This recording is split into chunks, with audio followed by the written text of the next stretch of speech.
Саламатсызбы? Сиз медиа хатты көрүп жатасыз. Бүгүн биз Каракалпакстанда болуп өткөн акыркы окуялар тууралуу тарыхчы Алмаз Кулматов менен айтышабыз.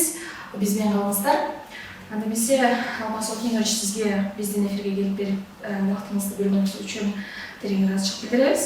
Алгачкы эле суроо, ошол 1-июлда Каракалпакстандын борбору Нукус шаарында массалык нааразычылыктар башталды. Ага ошол Өзбекстанда коомдук талкууга коюлган Конституциянын жаңы мыйзам долбооруна нааразы экенин билдирип жатышат да. Негизи сиздин оюңуз боюнча канчалык кооптонууга негиз бар беле ошол Конституциянын өзгөрүшүнүн референдум болушуна? Кооптонуу, ачык кооптонууда, ачык жазылып атпайт текстте. Мурунку жана 74 бул жерде Каракалпакстан боюнча бир нече статьясы бар Конституциясында. Анан бул 70 жана 74 беренеси жөнүндө негизги маселе да. Ал ошол эки жобо алынып калып атпайбы? Биринчиден Каракалпакстан республикасынын суверенитети аныкталган, суверендүү республика деп аталат. Экинчиден ошол референдум аркылуу өз тагдырын өзү аныктап кетүүгө акылуу деген жобо болуп атпайбы? Анан экөө жоюлуп кетип, анан Каракалпакстандын жогорку кеңесинин төрагасы, анан аткаруу бийлигинин өкүлү деп ушундай деп бир жоболор камтылып ордуна жана алмашып аткан долбоорлонгон Конституцияда ошолор жазылып атат да. Анан албетте бул эл ошого нааразы болду да, калкы, коомчулугу. Анткени мындай да, бул Каракалпак эли мен суверенитетке көптөн бери умтулуп келген да. Булар өздөрүн байыркы эл деп эсептейт. Каракалпак эли.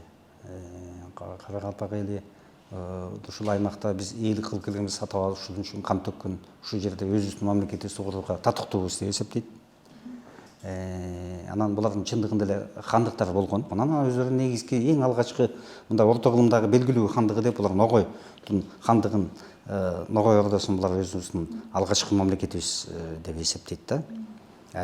Андан кийин дагы бул Ногой ордосу 1414-жылы түзүлүп, анан мындай аймакты ээлеп күчкө толуп барат. Анан аңгыча эле жуңгар ойрот кармашы чабуул башталып кетти да, Калмак жапырыш деген ат менен белгилүү да. Бул ушул Борбордук Азияны катуу каптаган чоң бир топ элди геноцидке учураткан мындай кыргын сүргүн да.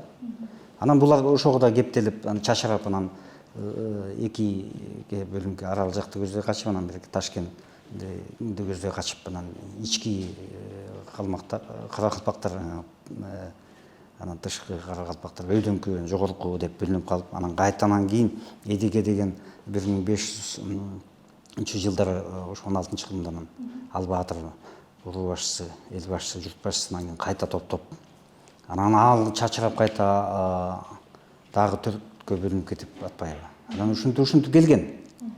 Ушинтип келет да, анан кийин булар 1924-жылы анан кийин автоном область болуп түзүлөт.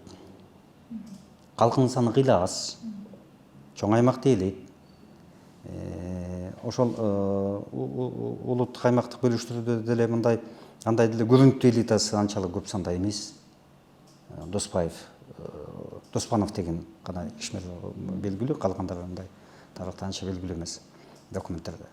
Анан ошентип автоном область болуп түзүлүп калып атат да. Автоном область болуп түзүлүп, анан автоном республикасы деп Казак ССРнин курамында болуп атат. Автоном республикасы автоном. Андан казактардан анан булар кайта 1930-жылы РСФСРнын составына кирип атпайбы? Андан 36-жылы жаңы конституция, СССРдин жаңы конституциясы кабыл алынгандан кийин өзбектерге кошулуп, Өзбек ССРнин курамындагы автоном республикасы деп кошулуп, анан 1990-жылы Каракалпакстан автоном республикасы биринчи болуп, өзбектерден да казактардан биринчи декабрда 9-декабрда болуш керек эле. Ошол суверенитетти Каракалпакстан республикасынын декларация кабыл алат, суверенитет жөнүндө 1990-жылы өз тигилерден да башталат. Анан ортодо 2 жыл буйдалып калат дагы 1992-жылы анан кийин Өзбекстандын курамында бул келишим түзүп атышат 1993 жылы 20 жылга Өзбекстандын курамындагы республика деп бирок жана эми аны биз билбейбиз. Ошол мезгилде эмнегедир буйдалып калышты. Анан кыскасын айтканда бизге белгисиз жагдайлардан улам жанагынтип 20 жылдык келишим түзүлүп, ошо менен суверенитет деген жанагы 2 статья. Суверенитет анан референдум менен чыгып кете алат деген, өзүнүн тагдырын аныктай алат деген 2 жобо менен ошо макул болуш, убактылуу макул болушуп калып калган да.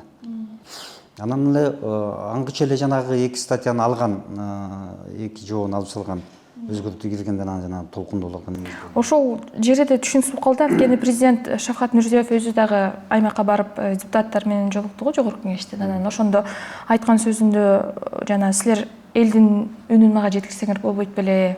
Бул деген конституциянын долбоору да, биз аны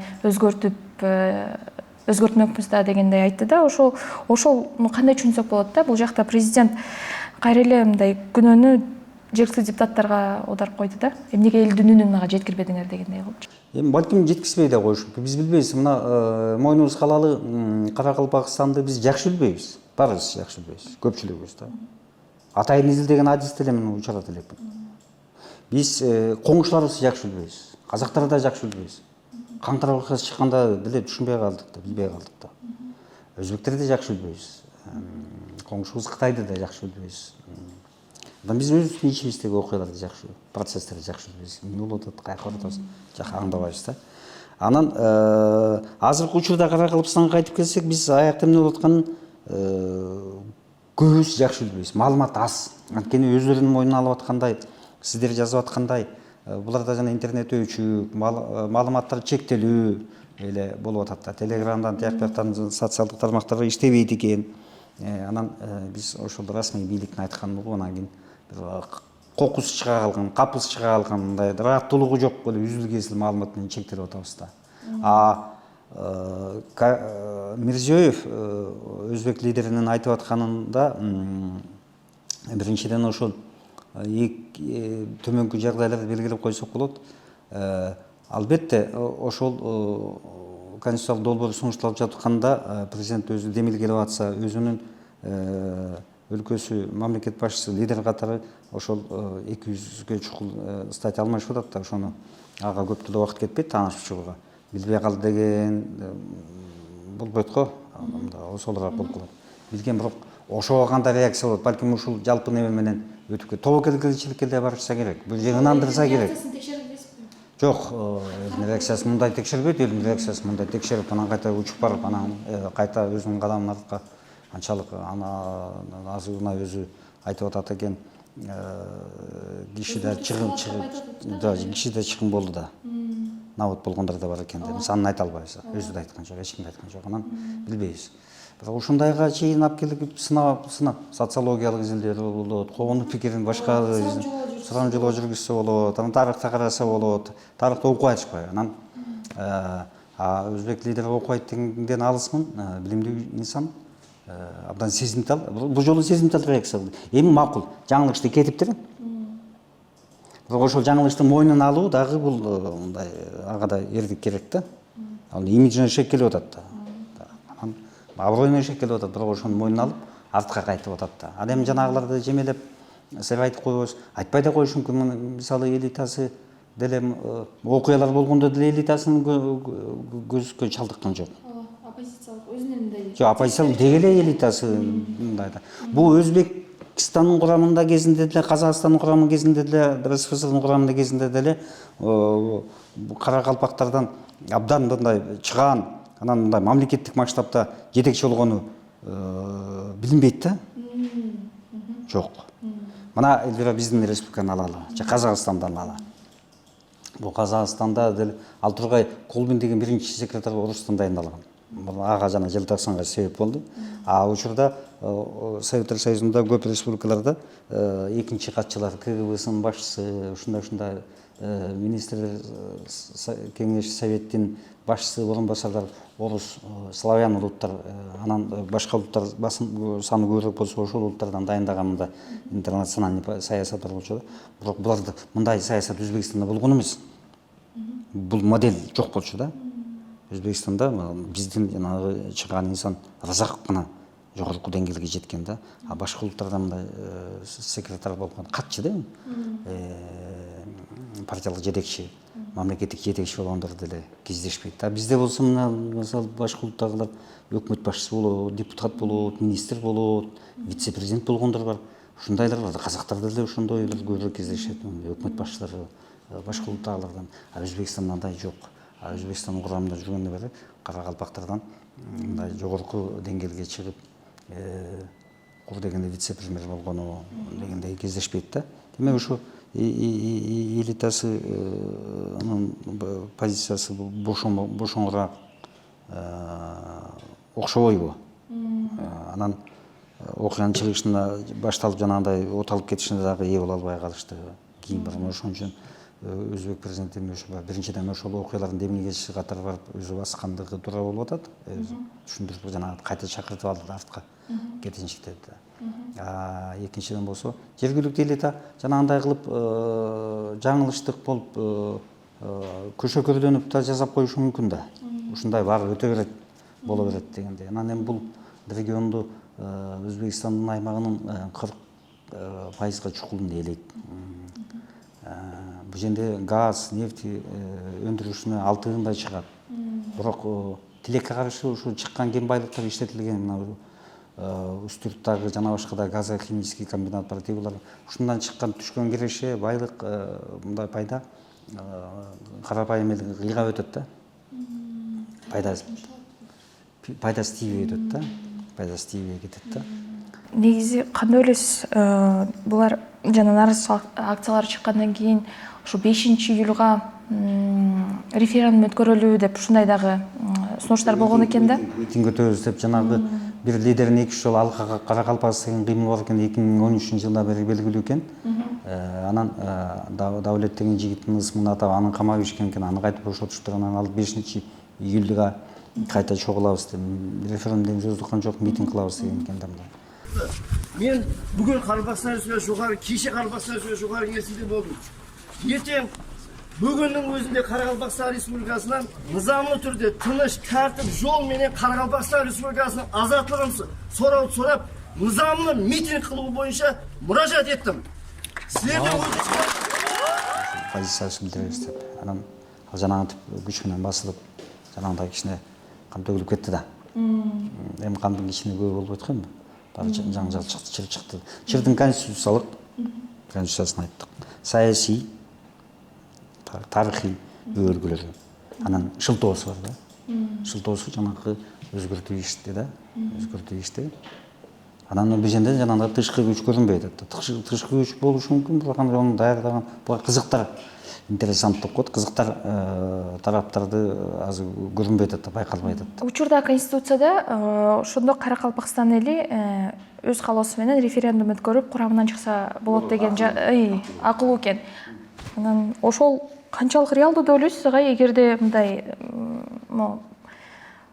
референдум кылып курамынан чыга алат беле эл өзү? Биринчиден элдин каалоосу канчалык дегенди түшүнүш керек, билиш керек. Аны көз билбейбиз. Аны өзбектер өзлөрү да жакшы билбейт, өзбек бийлиги билбейт. Билсе жанагы бармак эмес да. Каршылыктын чыгып отурушу, демек бул суверенитет идеясы, булардан көз карандысыз мамлекет идеясы булардын көкөрөгүн уялап жашап жүрөт. Анан жаштары чыгып атат, сүрөттөрдөн байкасаңыз көбү тере жаштар экен. Демек ошол кийинки 30 жыл ичинде калыптанган муун, өскөн муундын көкөрөгүндө жүрсө, көңүлүн өйүп атса, демек бул умтулуу оңой менен басылбайт. Бирок ошол умтулуунун ишке ашуу жолу, мөөнөтү, формасы менен тарыхый, саясий, укуктук реалдуулук мындай кошпой да калышы мүмкүн, шайкеш келбей да калышы мүмкүн. Анан мына казак президенти Касым Жомарт Токаев Петербургда өткөн экономикалык форумда бир жакшы аныктама, жакшы позициясын билдирди да. Позициясы ошол эл аралык укуктун нормаларындагы карама каршылыкты айтты да. Улуттардын өзүн өзү тагдырын өзү аныктоо укугу менен мамлекеттерин аймактык территориалдык дейчи, территория деген бул эл аралык термин, аймактык деген ал башкача региональный болуп калат экен. Территориалдык бүтүндүгү экөө шайкеш келбейт көп учурда. Мен өзүм аныктаманы кошо берем. Дүйнөнүн саясий картасы чийилип бүтө эле келбир. Саясий картасы чийилип бүтө элек. Биздин Кыргызстандын президентинин баспасөз катчысы Эрбол Сунабаев ошо коңшу мамлекетте болуп жаткан кырдаалга мындай пикир билдирүүдөн карманууга чакырды да. Сиздин оюңуз кандай? Биз өзүбүздүн коомчулукта талкуулашыбыз керекпи ушундай процесстерди? Биз билишибиз керек, билип, көз салып, байкап, абай салып, изилдеп, биздин милдетибиз. Окумуштардын милдети, атайын институттардын милдети, билимибиз эмес, бийлик институттардын милдети, тышкы саясий ведомствонун, коопсуздук мекемелеринин ушулардын милдети. Ал эми жана комментарий пикир дегенди ал пресс атташе жигит Эрбол мырза таптакыр үй салган формасында эмес, эми мындай улут аралык мамилени козду, биздин мамилеге шек келтирген мындай бейжоопкер билдирүүлөрдү жасабасыңар дегендей. Достор, бүгүн биз тарыхчы Алмаз Кулматов менен Каракалпакстандагы акыркы окуялар тууралуу маектештик. Биз окуялардын өнүгүшүнө дагы да болсо көз салып турабыз. Медиа Хабтын социалдык тармактагы баракчаларына баш багып туруңуздар.